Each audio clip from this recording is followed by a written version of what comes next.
The little girl simply took his pulse with her hand and immediately diagnosed the millionaire illness. Then she grabbed a few small stones from a flower pot, lifted the wheelchair into the air with one hand. Then she waved her hand, and the wheelchair started spinning in midair. She then threw the stones in her hand. In an instant, the millionaire was surrounded by a stream of energy. When he landed, he spat out a mouthful of water. The next second, the man who had been in a coma for 20 years miraculously woke up. It turned out the little girl's body was actually possessed by the ancestral master saintess of medicine. Back when she was undergoing her tribulation, a bolt of heavenly lightning struck, and her soul was transferred into the body of a 6-year-old girl with a terminal illness. At this point, the original host's body was already on the verge of death. In order to save his daughter, the original host's father brought the little girl back to their long-estranged home. It turned out there was a secret medical book in the family, which recorded the cure for the little girl's condition. But facing his son after so many years, the grandfather showed no warmth, because this son had refused all advice, insisted on marrying a village woman, and later broke ties with the family and was expelled.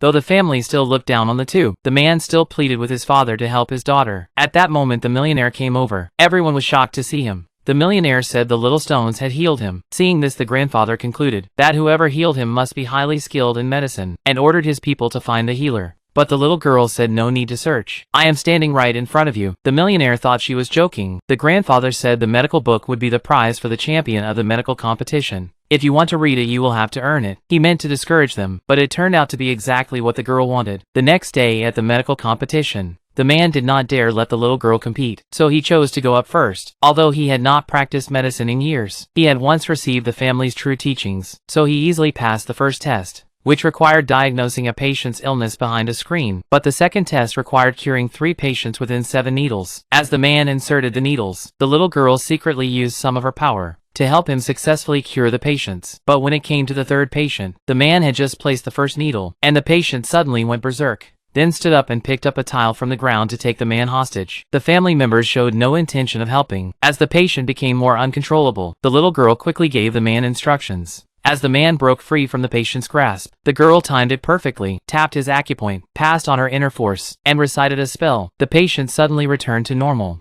The man's father was utterly shocked.